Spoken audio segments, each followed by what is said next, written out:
On a Tuesday night, a man starts typing a message, then deletes it. Nobody notices. He tells no one. But over the next 6 months, that moment splits him down two paths. And from the outside, you can't tell which. This isn't a list of traits. It's a timeline. Week 1. Month 1. Month 3. Month 6. And at the end, the one question that tells you which path he actually took. Week 1 feels like relief. And that surprises him. There's no waiting for a reply. No decoding a message. No performance. Psychologists call the underlying mechanism intermittent reinforcement. Unpredictable rewards create the most persistent behavior we know. It's the same schedule that makes slot machines work. When the machine finally goes quiet, first thing you feel isn't sadness. It's stillness. Month 1 is where it turns. The relief wears off, and what's underneath it isn't peace. It's quiet. He notices he hasn't been asked how he's doing in 3 weeks. Not because people are cruel, because he got very good at seeming fine. This is the part almost nobody talks about. Stopping the chase doesn't remove the need to be wanted. It removes where he used to put it. And this is where the two paths actually separate. Not at the breakup. Not on that Tuesday.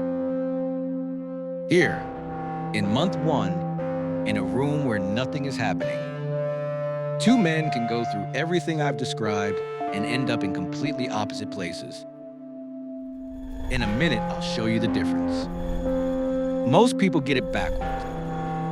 Month 3 is when the rewiring shows up.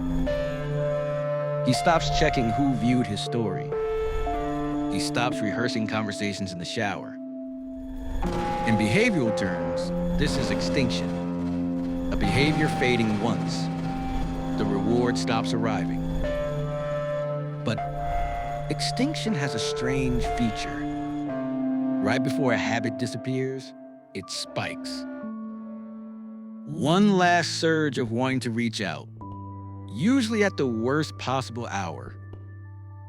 Nothing good has ever been decided at 2:47 in the morning. Almost every man reads that spike as failure. It's actually the last step. Add 6 seconds of voiceover here as its own micro scene, or fold it into scene 28's tail. If that last part landed, that's what this channel is, the mechanism underneath the behavior. Subscribe and I'll keep pulling these apart. By month 6, other people start noticing. He's easier to be around.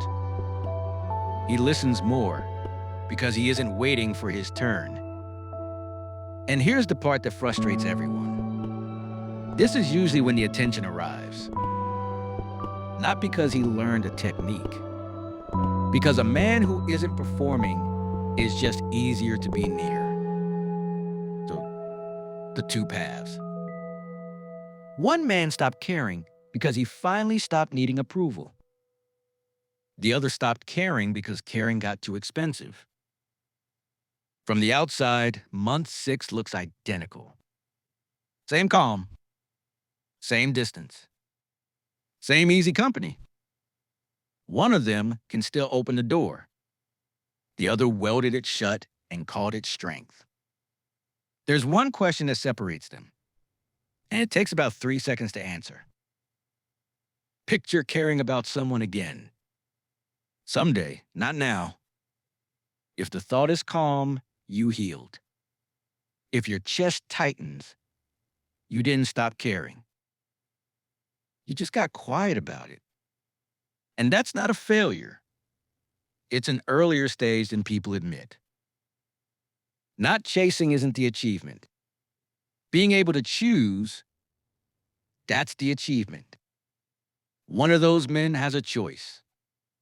The other just has a habit that looks like one. If this describes someone or described you, Tell me which stage you're standing in. I read every comment because right now there aren't that many. Want the other half? I made the same timeline from her side. It's on screen now.